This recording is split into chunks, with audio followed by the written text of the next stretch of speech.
Hello everyone, আজকে school থেকে তাড়াতাড়ি ফিরে সোহালিয়াকে নিয়ে একটুখানি বেরিয়ে পড়লাম ঘুরু করার জন্য।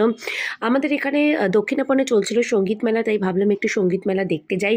কিন্তু তার সাথে সাথে চলছিল আমাদের খাওয়া দাওয়া, বিকজ এটা ছাড়া তো কখনোই সম্ভব হতে পারে না। এই ছিল লক্ষ্মী কাকিমার চিকেন পকোড়া, যেগুলো 2 টাকা করে দাম। আর দেখতেই পাচ্ছ ডালপুরি একদম মনোযোগ সহকারে খাচ্ছেন। এরপরে আমরা লক্ষ্মী কাকিমার পাকোড়া খেয়ে একটু চলে গেলাম ফুড ব্রিজে।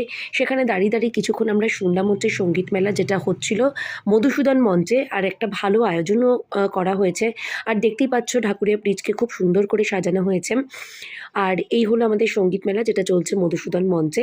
গান শুনতে সবারই খুব ভালো লাগে, আর বিশেষ করে কোনো রকম অফ টাইমে গান শোনাটা আমাদের সবারই একটা পছন্দের জিনিস। তো এখান থেকে আমরা গানটা শুনলাম, গান শুনে আমরা নেমে এলাম ফুটব্রিজ থেকে। আর এখানে একটা বিখ্যাত জায়গা রয়েছে, সেটা হচ্ছে গিয়ে আমাদের ঝালমুড়ি।